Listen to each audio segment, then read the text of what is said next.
In this lecture we are going to discuss what is option selling.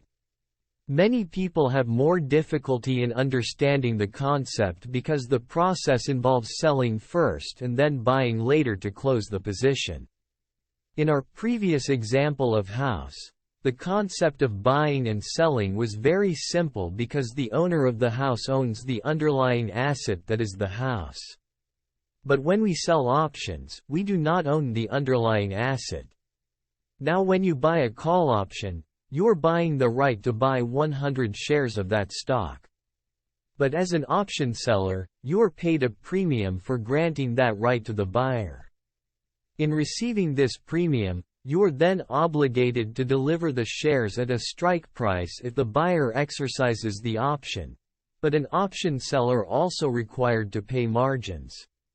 Margin is the mechanism by which options gain leverage. Margin is the amount of cash an option seller is required to deposit and maintain to cover his position as collateral.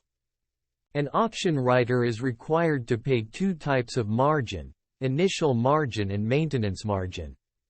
Initial margin is the amount required when opposition is opened, and maintenance margin is the amount that must be maintained on deposit after opposition is opened.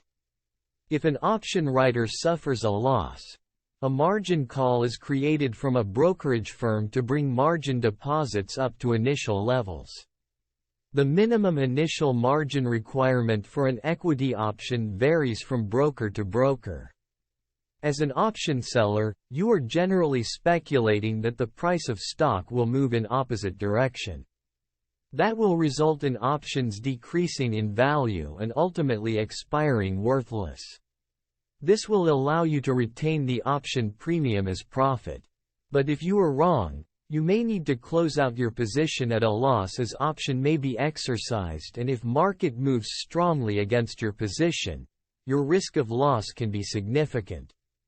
Now most people get confused here that if an option writer is suffering a loss in case prices are moving in upward direction, a call option will suffer a loss.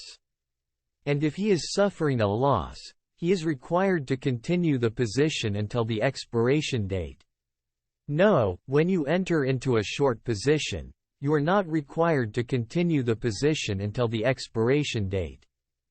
You can close the position at any time before the expiration date by buying that option at higher price. So as an option buyer, your loss is limited to the premium. But as an option seller, your loss can be unlimited. That's why I never suggest to sell naked options. For a naked option seller, the risk is unlimited because there is no limitation on how high or low a stock can rise or fall.